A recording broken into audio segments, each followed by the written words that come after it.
All right, and as you may have gotten a message on your computer, we are recording this webinar and I've just started that. So keep that in mind if you speak up later. And I hope to have this posted to our website for you to either return to and review, especially if you have to leave early or if you'd like to share this with a colleague. I hope to have it on our website by the end of this week, if not by Monday. So we're going to go ahead and get started. We're a minute after 10. I want to be respectful of everyone's time. For those of you who don't know me, my name is Veronica Watson. I am the CSBG manager for IHCDA. And I have on the line Roxanne Collins and Lisa Ditchley from our financial operations department at IHCDA, otherwise known as our claims department. They will be leading, or I believe Roxanne will be leading much of today's presentation, but I'll just go through a few housekeeping things before I hand it off to her. As I mentioned about a minute or two ago, I'm going to try and keep everyone muted just to keep the lines clear. We've got quite a few people on the line, and it just helps keep things rolling if we can keep the lines as quiet as possible. We might have an opportunity for you to unmute yourself later. And you can do that either with the microphone at the top of the screen if you're on your computer or *6. But again, please keep yourself muted to the end of the presentation. You can post a chat, and I will be keeping an eye on that throughout the presentation. So go ahead and post whatever questions or comments you have throughout. We can keep an eye out for those as we go through the presentation. And I believe that is it. So Roxanne, are you ready to take over? Yes, I am. Okay, awesome. I'll let you go ahead and do that. Well, actually, really quick, I'll ask you a question. Are you going to want to stop during your presentation for questions, or are we going to wait until the very end to answer questions? We can wait till the end. That'd be Okay. fine. I do have a document that I want to share with everyone while I'm going through it. Might make it a little easier. And then what we'll do afterwards is I'll send it to you so that you can send it out to everyone. Okay, it'll help perfect. them with their claims process. All right, sounds good. Well, then I'll let you go ahead and start your presentation. Okay. All right. Happy New Year, everybody. Hopefully we have a better one coming. So I do have something that I want to share with you all. It's kind of, lack of a better word, it's a cheat sheet for you to all when doing your claims. We've got here, as you submit a claim, as you know, the claims receipt, it's automatically created at the time of submission. But you should also have with each claim your budget summary, a general ledger, which is a breakdown of the current expenses, items being charged within that claim. Oftentimes that general ledger contains many other charges that you're not claiming. We need just to see what it is you're claiming within that claim. Supporting documentation, that's copies of vendor invoices, your payroll documentation. That is basically what each claim should consist of.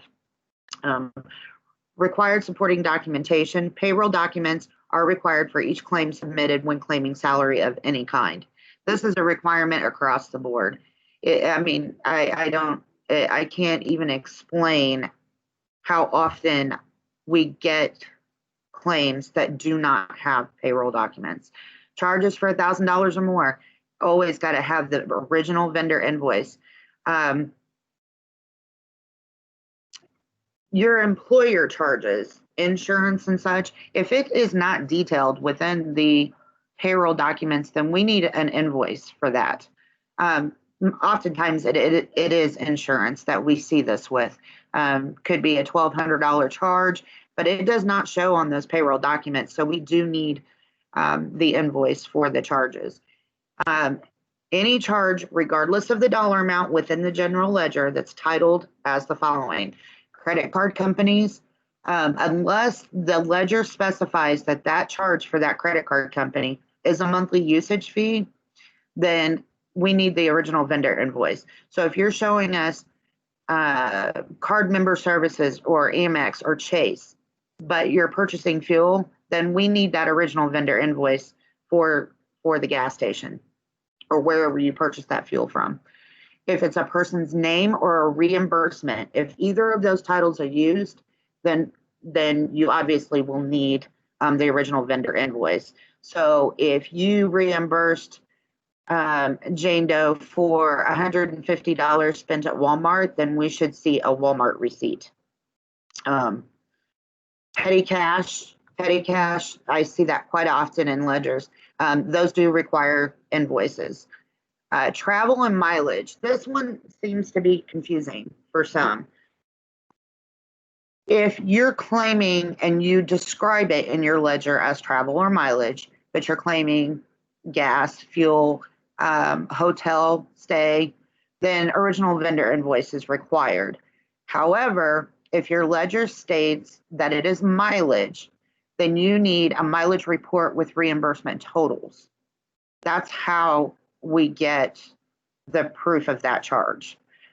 Legal fees, advertisement, cost center, anything titled miscellaneous, rent for multiple locations. That's a big one right there. I often have to ask for that. If you have multiple locations that you're paying rent for at one time, regardless of the dollar amount, we need a vendor invoice. Multiple charges of the same name with the same charge amount. I see this quite often with CSBG. Sometimes it's multiple months, sometimes it's because it's something purchased for multiple locations, but the dollar amount being claimed is the same and it's the same company. So we will need the vendor invoice to prove that that was not an error within your ledger. If the charge is less than $1,000 and the original vendor name is listed within the ledger's line item, the vendor invoice is not required. So if you tell me that you went to Speedway gas station and you spent $15, you're providing the original the original vendor's name. So that invoice is not required. But if you title it as travel and it's for $15, then we need that original vendor invoice. As you all know, a single vehicle, equipment, or electronic charge for $5,000 or more, those require the vendor invoice and pre-approval letter or email from an authorized IHCDA associate. In this case, that is going to be Veronica for CSBG. So you do need to provide that with your claim before we can approve it. There's a couple of things that we need to be mindful with in our claims. And I'm sure there's others, but these were the biggest ones that I've noticed that caused me to put a claim on hold. When I have to put a claim on hold and come back to you for additional information, documentation, or just simple questions, it can sometimes delay your reimbursement. So we only provide charges in your ledger that you are claiming. Only supply the required supporting documentation. If you're adding multiple things that are not required, it takes longer to review that claim. I have to look at it if it's there. Credit card statements in place of original vendor invoice. Claim charges must be highlighted for clarity. Oftentimes, you'll send, I see credit card statements that do provide those original vendor names, but you don't specify which charges I'm to look at. Or sometimes I see there's a code put next to it. I don't really know what those codes are for. And sometimes you're not claiming that full dollar amount, so I can't match it up with your ledger. So if you can just highlight those, that would make it easier for me to find. Large number of credits, terms within your ledger, such as adjust, transfer, move, or shift, that can cause confusion. If there's something that you just need to make clear with me, you can always send me an email, or you can type it up and attach it to the claim, or you can write it on the claim documentation just to clarify for me. This is an internal transfer or an internal move. This is not with IHCDA. Claims under $100,000. Whenever I receive a claim that's over $100,000, I review the claim, then I have to send it off for additional approval. Veronica, she has to go through and review the claim as well. This can delay your reimbursement. It can, you never know what's going on. It can take a week. It can take 2 weeks. And then, if everything seems to be okay, then we can approve it. There are ways to get around that, and here are some helpful hints. If you have a large claim, you can break that up. You can submit one budget category for 60,000 and then submit the other for 40,000. It does make it easier because I'm looking at one thing, one budget category, and I'm going through and just verifying those charges. So that's something to be mindful of. That's one way to break that up. You can upload documents by the document. This is one way to create multiple uploads to each claim and provide organization. Your first upload could be the budget summary in the general ledger. Your second can be vendor invoices. Your third can be payroll. That breaks that up and lets me know what is in each upload. Or you can do it by budget category. Your first upload could be admin, and then in this upload, you can provide your ledger of charges, payroll, vendor invoices. Your second upload could be the direct program costs and all the documentation that follows. So this is something just to keep in mind. It's just a helpful hint to organize it, to make it easier for not only myself, but if I do contact you, you can find it a little bit easier. If your claim is over $100,000, okay, I already went over this. The way to break up that $100,000 claim to make it less troublesome. You can call me or email me for any questions regarding claim requirements. That's what I'm here for. I'm here to help you. So if you have a question, okay, so I have this charge. Do I require anything? You can always email me. You can always call me. I'm here Monday through Friday, 8 to 4. But I will tell you, if I cannot explain the claim, I cannot approve the claim. And so, that's something to keep in mind when you're submitting those claims. Just make sure that they're easily understood. They're organized so that I can find those charges that you're wanting to claim. And we got to make sure that everything adds up. And it needs to be seen that it adds up. Make notations if for some reason your ledger is more than what you're claiming. That helps me to understand, oh, okay, so she's not claiming these things right now, but maybe later. So that will help me on down the road. I think that's about all I have. Lisa, do you have anything to add to that? Well, hello, everyone out there. I hope everyone is doing well. I do indeed have just a few things to add to this portion. We do have I want to go ahead and address this question, Roxanne, and only because when we talk about credit cards and all of that kind of thing, it can get a little dicey.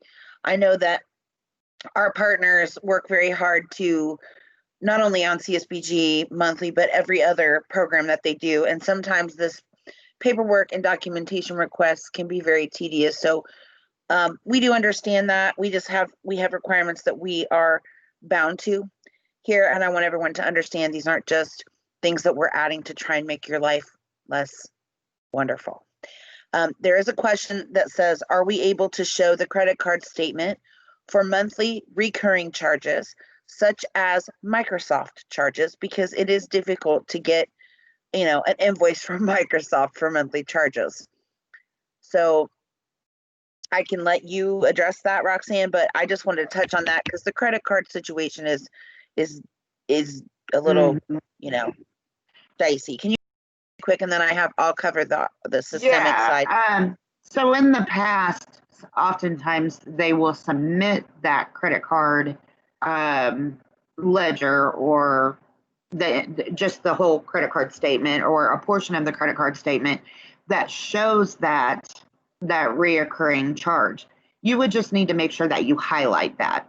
If it doesn't specify the name of the company in your ledger, then just highlight it on the credit card statement.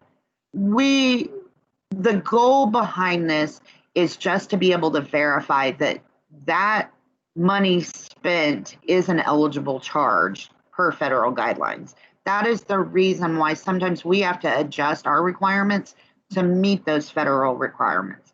So when it says card member services or American Express, it doesn't tell us if it's eligible. So that's why we require that.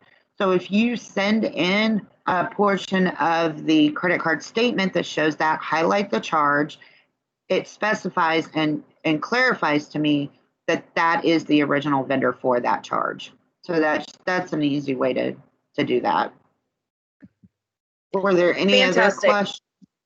There are lots of questions starting to come in, which is great, and we will get to those very shortly. I just want to make sure that if someone has an issue from a systemic side, I know most of you are all veterans, and those that are new have figured out the online system on how to submit a claim. Is anyone having issues with submitting a claim other than the system is a little ancient? I'm aware that it's not the easiest system. I don't want to waste time doing a demo for that when we can answer questions that are relevant to the veterans here. Okay, no one's commenting on the chat, so I would say, Roxanne, you can go ahead and ask for questions. If anyone does have a systemic concern, let me know.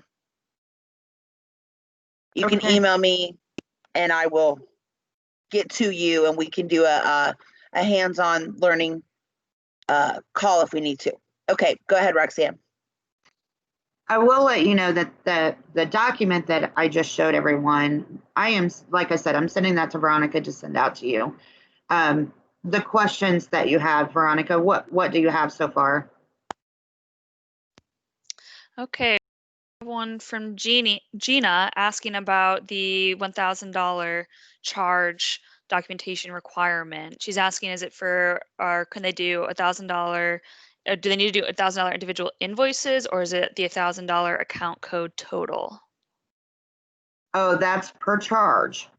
So if one charge is $1,200, we need the original vendor invoice for that.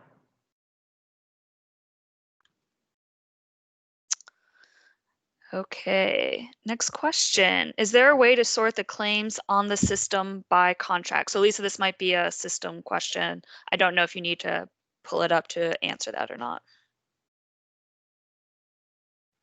Okay. When you're talking about sorting, okay, inside the online system, you cannot pull those up. There's no way to pull all of them up. As your organization submits each claim in the system, it just starts piling them on. You can't sort them or filter them by program, which really stinks.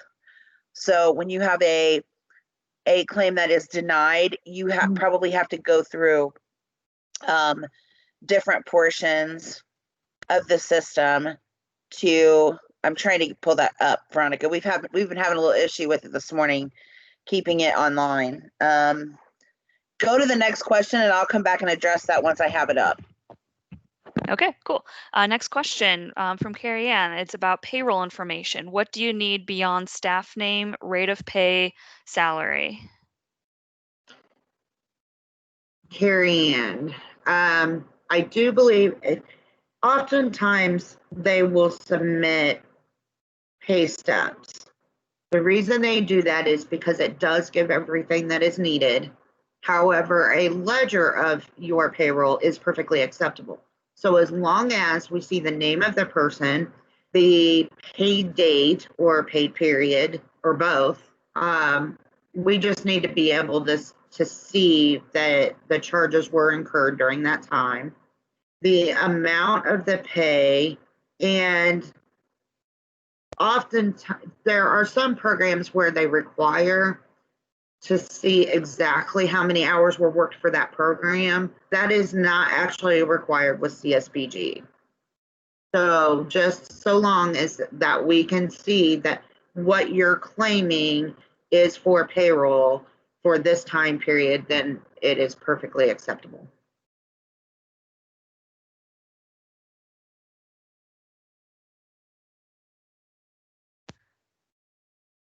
Right. I don't think I missed a question, but I have a question for you, Okay. Roxanne.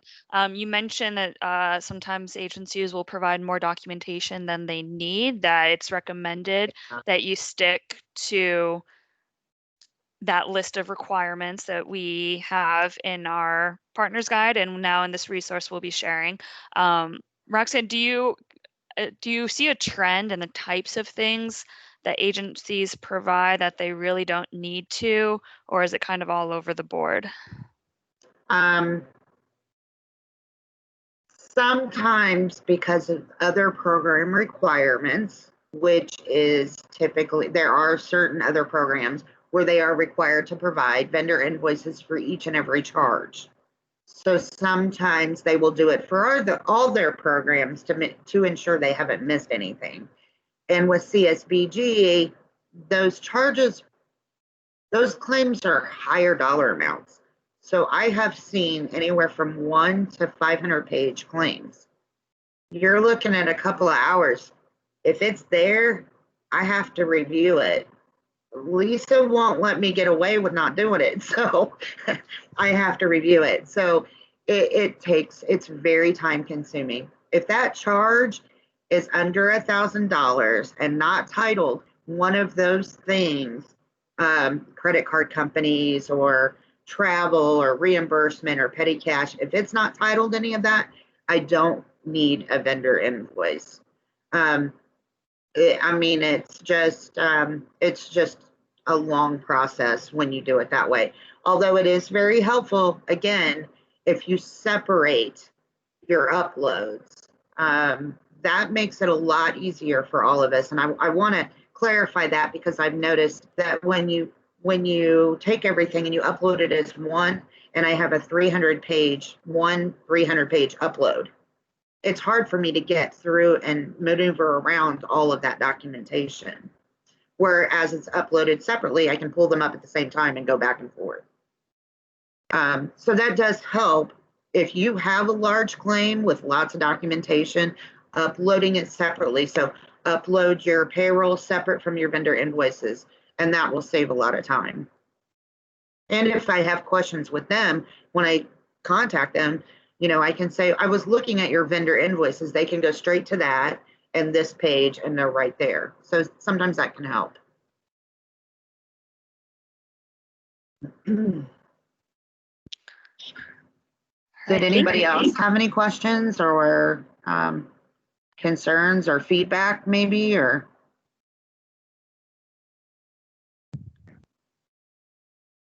I'm not seeing any in the chat. Oh, we just got one. I was wondering if now we're getting them. I was wondering if there was a way you could let us see older dated claims on the site with more pages being shown. This might be another system request.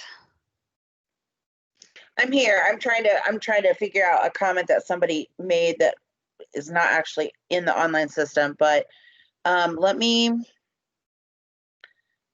get to the online system is being really kind of annoying this morning, guys. I do apologize. We've been having a few issues that we've had to check out with them, and I did not think it would actually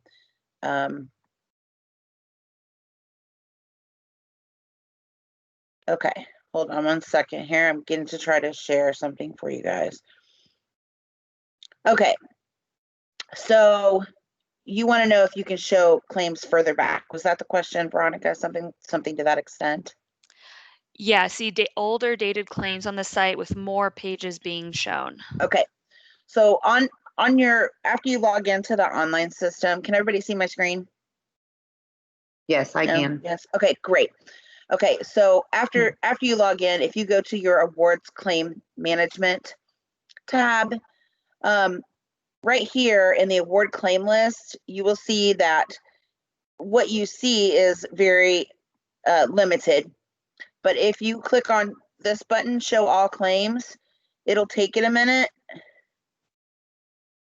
But then it will give you every page of every claim of everything you've done. So my page number jumped to 838. Okay. Now, do you have to go through them page by page? Yes, you do. Unless you have a receipt number. But actually that's not on your side. It doesn't do that. So I apologize for even speaking that. That's on my side. On your side, you will have to go through these pages to figure it out. And that's one of the things that absolutely drives me insane about the partner portal on this side. I wish there was a way to make it easier for you. If you have the receipt number, I think by page number,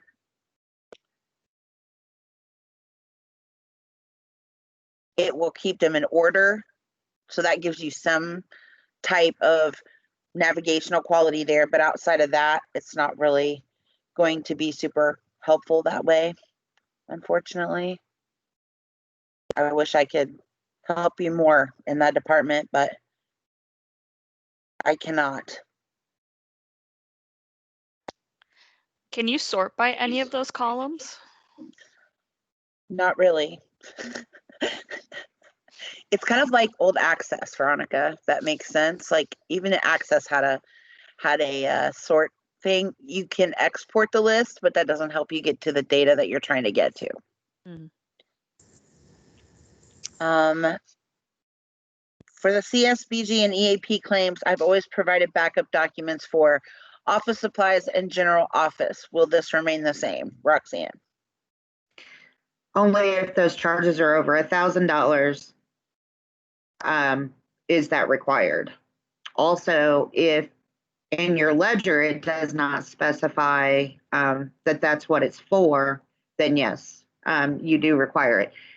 If they're under $1,000 and the ledger plainly states that it's for office supplies or purchased at Office Depot or Walmart office supplies, then it's not required.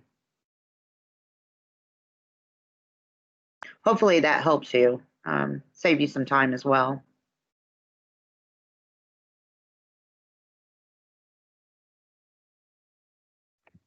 She said yes. Yes. Like an excited yes. Good. Oftentimes, I think that's why some of the claims are larger, because I think it's thought that documentation is required for all of those, and it really isn't. It just needs to be $1,000 or more, or it's not descriptive of what that charge is for. It just needs the description in the ledger just needs to tell us that that charge is eligible to be claimed. That's why we have to come up with these guidelines with the credit cards and the reimbursements. A person is not an eligible claim item. However, if you're giving money to that person because she spent it at Office Depot, that makes it an eligible charge. So that's why we need that invoice. My job is not just to make sure that there's documentation there, but I also have to make sure that it's an eligible charge. So that's why that comes along.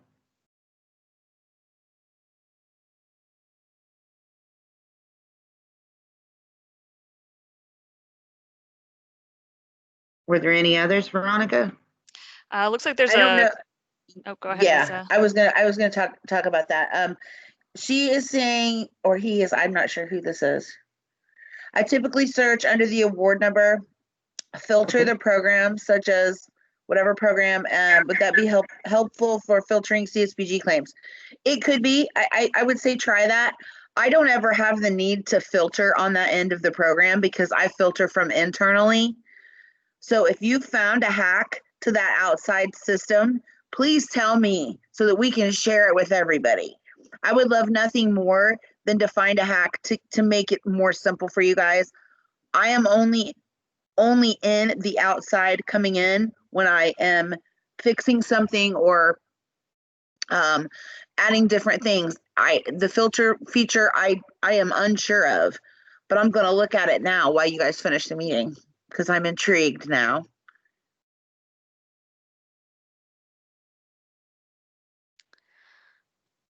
Going back to the large claims. Oh, no, there's a question real quick. I process invoices. The receipts under $1,000 for credit card are not necessary. So our receipts for credit cards, sorry, I'm butchering this. The receipts under $1,000 for credit cards are not necessary to have documentation, correct? If in the ledger, it tells us where you actually spent that money, no. So if you've got a charge that says Chase, $42, but then in the notation it says Office Depot, the answer is no, we don't require that vendor invoice. If the charge does not specify the actual original vendor that you spent the money at, then yes, it is required.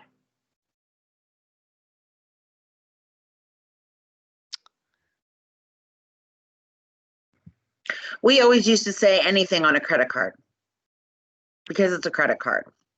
But I know we've modified those rules with Roxanne, but if you put it on a credit card and we can't figure out what it's for, we need to know. Use that as just a general staple. Because if it says MasterCard or Visa, we don't know. So just provide the details for that. That's just a standard staple.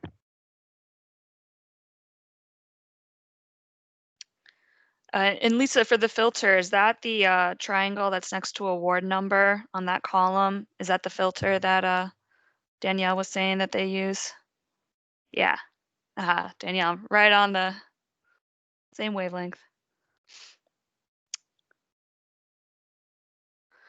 So while we're figuring that out, going back to the large claims, that I believe I'm not sure if it's been getting better or worse. It's something that we've been hearing about on the program side for the past year or two. It is an issue when our wonderful financial ops folks have to spend hours on one claim. Roxanne, how many claims, like on a normal day when they're normal size, how many claims can you get through? Usually I get through anywhere between 28 to probably 45 a day. And I have heard when we have some of these big claims come through that gets ground down to maybe 3 or 4. And that is an issue. And if it becomes, continues to be a somewhat common issue, that might require that we at program side get involved and start making some more restrictive rules. And I don't want to do that. I don't like to do that. So I'm going to ask that you guys really take a look through what you are submitting, and is it more than what is on that guidance that we're going to be sharing with you. And if it is, to do whatever you can to reduce that. I understand that you might be trying to keep things consistent across programs, but if there's any way that you can, reduce time on our side while not adding too much more on your side, I ask that you really consider that, because if this does continue to be an issue, I am going to have to get involved with some rulemaking, and I'd rather avoid that, and I think that you all would as well. So that's going to be my throw out request, and maybe hopefully not too scary warning, but it is a warning to keep that in mind as you are considering what you include in your CSBG claims. Yeah, it's breaking those claims up. Sometimes that is a helpful way to get through that. We oftentimes see it at the end of the award year. They're trying to get everything they forgot. So, and I do understand that comes up. That's why sometimes breaking those claims up and making them smaller is one good way to get around that. It not only delays your reimbursement, but it can delay the reimbursement for other programs that need that money right away. So that's something to think about. I do want to say one more thing, Veronica. I do want to say one more thing about, since we're on the topic of claims and how many, and I know Susan wanted to know how many you got typically, how many do we receive a day from the network? Just with CSBG, Susan, or is that the entire network? And second, I just want to take a second to address the payment side, because nobody from program accounting is on here, but we do apologize if there's been any delay in any of the recent 3 or 4 months. The COVID awards have increased our claims immensely. That's all I can say about that, on both sides of our building. So they were, and they used to do payments like every day. Now they're doing them more like twice a week for each program. You should still note that our policy is the 30-day policy, so just keep that in mind as you're filing these claims. We do try to get them out of our hands in claims with 3 to 4 days right now. I think with the influx in claims for COVID, we've experienced some turnaround time has been 5 to 7, but that's very rare. And any of you that have worked with us in the past for many years know that we're pretty quick to turn around. And it's been unfortunate that with COVID, we've had to receive a little negative feedback on turnaround time, because I know we're pretty quick and I know everyone's accustomed to that. So just please be patient with us and understand that the policy is 30 days. If you get to 20 days and you have not received payment for something, please reach out to Roxanne, Kelly, Megan, myself, and we will do the research and find out exactly when you will receive that money. But just wait until the 20-day mark if you can. I know if you're strapped for cash and you get in a situation to where you need that working capital, give us a call. We can talk to Veronica about expediting something, but that's rare. If it's not 30 days, then that's probably not going to be the case. Just keep that in mind moving forward. We do appreciate your patience in this time, because we've definitely had an influx of claims. Yeah, I think I was looking at Susan and Dana. I seen your questions here. The daily number of claims that come in, they differ. They vary. I will admit, the first of the month, I typically get hit hard, which you're looking at weatherization, EAP, CSBG, TANF, HOPWA. I handle all of those. I review all of those. Sometimes I get several. Sometimes I get a few, but there's always claims in the queue for me to review. And it depends on how big those claims are. It depends on what all is involved, what documentation is involved. But like I said, I can get anywhere from 26 to 28, an average between 26 to 45 claims per day completed and reviewed. That includes follow-up, whether I'm emailing, phone conversations, any notes that I have to take to keep myself reminded of what I need to collect for that claim. I also want to add, when I email for any reason and I send you a request for additional documentation, or maybe I'm just asking a question, but if I request additional documentation, when you upload, if I just have that claim on hold and you upload that additional documentation, please respond to that email for that claim. That helps me keep track of it. It's not forgotten. I expedite it. I go straight to it and get it reviewed completely. Keep in mind, sometimes I have to review the claim all over again, depending on what was required. If I'm just missing one invoice, I can go in, look, and see that that invoice is there and move on, approve it and move on. But if there were several, I've received claims before where the ledgers were missing. I have to go and review that all over again. So that's double time on one claim. So really, it's hard to tell how much I get done in a day. It just depends on what has been handed to me. What claims are submitted kind of depends, I think, on your guys's time, what time of the month it is. Like I said, I noticed the first of the month, my claims, the whole claim box is just full, and I just go right on down the line in order by when they've been submitted. I don't go by program. I go in order by date of each claim. One note on that to answer her question directly. So I have 3 people on my staff. Roxanne and Kelly divide the programs in half, and Megan does our blight elimination program, predominantly in Housing First. So including third party, which is all of the energy assistance that goes out to, around the state, the entire state, we can get anywhere between 250 to 750 claims a day. Now, Roxanne and Kelly handle grantee payments, anything regarding direct payment of you as a partner. Third party, I do EAP third party, and some other real estate programs that we have, which those are also on our plate as well. So if you look at it that way, I mean, it literally can be 250 to 750-ish a day, depending on what you guys push through on the EAP side, third party. But for them and grantees, I would say probably beginning of the month through the 15th, you're looking at probably 300 a week as a culmination of all of those grantee payments coming directly from you as partners minus the third party.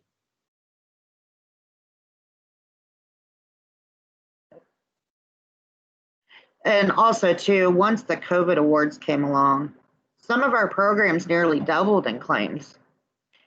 Not only did you see a little claims review, but other steps along the way as well. But I believe that we are getting better and we have caught up with that. So our workload increased recently with the COVID awards. And we were really excited about the COVID awards and we wanted to get that going. So just like I said, if anyone has any questions, feel free to contact us. We're here to help you. And we have helped before with getting a status on those claims for you. I've done it, Lisa's done it. So we're here if you need us.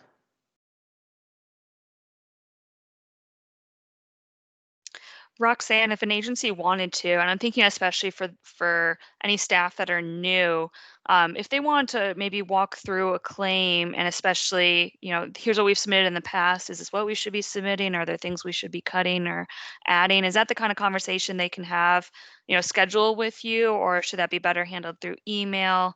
I'm wondering what's the best way to handle those kind of maybe fresh-faced questions. I think it depends on how in-depth it is. If you're just asking a simple question of, should I submit this every single time, or is this something I should leave out? An email's fine, or a quick phone call's fine.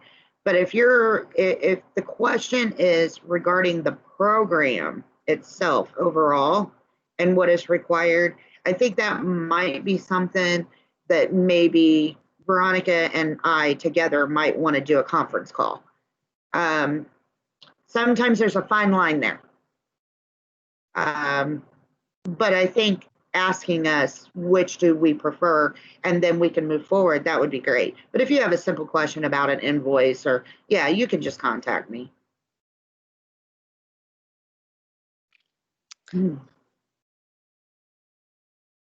All right, from Susan, do you provide us feedback if there are things you're providing that we do not need to provide that may save us time?